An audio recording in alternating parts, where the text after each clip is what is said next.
Hello and welcome back to my Satisfactory guide. Today I'll present to you my top 10 M.A.M researchers that you should grab as soon as possible. The Zipline. By far my favorite M.A.M tree is the Caterium tree. This brings us to the Zipline. This is in my opinion the #1 exploring tool in the game. Like I said in one of my previous videos, if you haven't already, go ahead and check that out. Now, the Zipline really shines when paired with the big electric towers, so make sure you have those researched before, no need to rush it until then. But once you do, you will become an unstoppable exploring machine with the ability to traverse any rugged terrain and shield yourself from any fire-spitting aliens that you might find. It really makes things considerably easier. The Rebar Gun. This is found at the end of the alien megafauna tree, but it's really easy to reach since it requires only low-tech materials. It goes without saying that it's a really useful tool when you go out exploring and you want to stab something that is all the way over there. This opens up the possibility to take advantage of height differences and rain metal rods on the unexpected local wildlife. One other very useful research is the subscribe to my channel research found in the YouTube tree. It provides weekly useful tips about Satisfactory and it's absolutely free. Just joking, but seriously now, we'd really appreciate you subscribing to my channel. It would mean a lot to have your support. The Smart Splitter.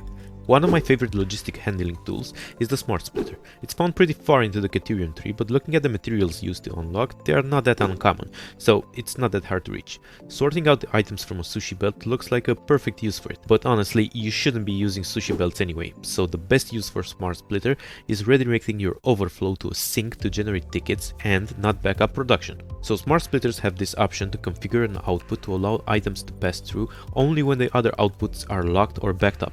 Like for example, in my plastic and rubber production, I had petroleum coke as a byproduct of plastic and rubber, and I used that for a line of coal generators. But not using all my plastic caused the plastic refineries to back up and not produce new plastic, which caused no heavy oil residue to be produced, and then no petroleum coke, and thus no fuel for my generators, and as a result no power. So I had to sink all the plastic and rubber that I wasn't using to keep my generators working with the use of a Smart Splitter. Dimensional depots.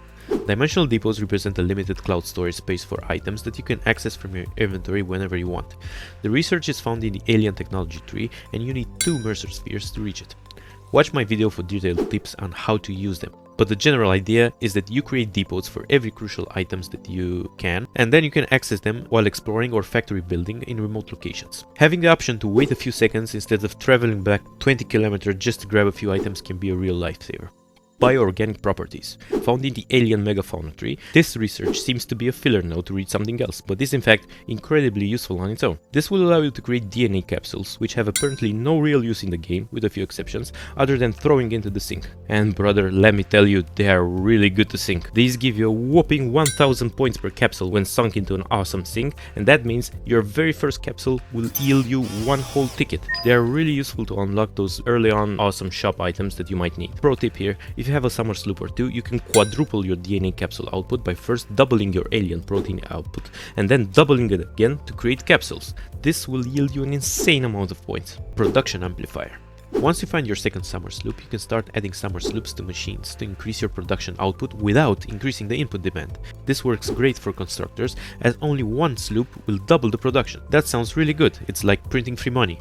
But that comes at the cost of greatly increased power draws, and abusing this can strain your power grid to its breaking point. But I mentioned this before, there is a great use for them. You can essentially duplicate rare items like power shards and DNA capsules, and that you should absolutely do. In fact, never make power shards and DNA capsules until you put summer sloops in the constructor. Overclock Production. Other than the great name, this M.A.M research allows you to speed up the production of your machines by sticking power shards into them.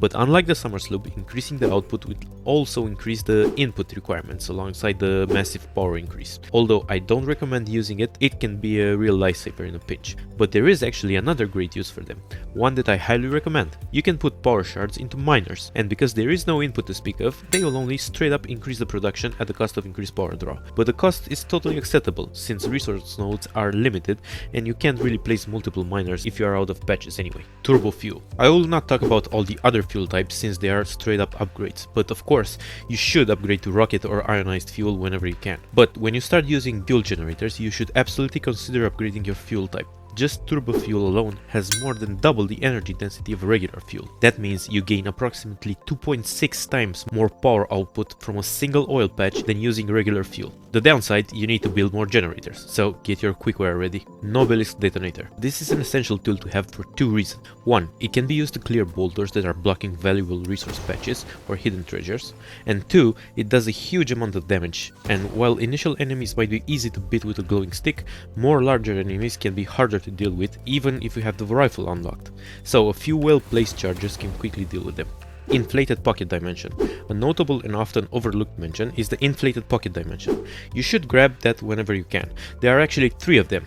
The ones found in the megafauna and quartz tree are pretty easy to get, and the third one in the sulfur tree is a bit harder to reach. But make sure to grab them whenever you can because they provide a huge quality of life boost. So let me know which M.A.M researches you found useful. Thanks for watching and come back for more Satisfactory tips.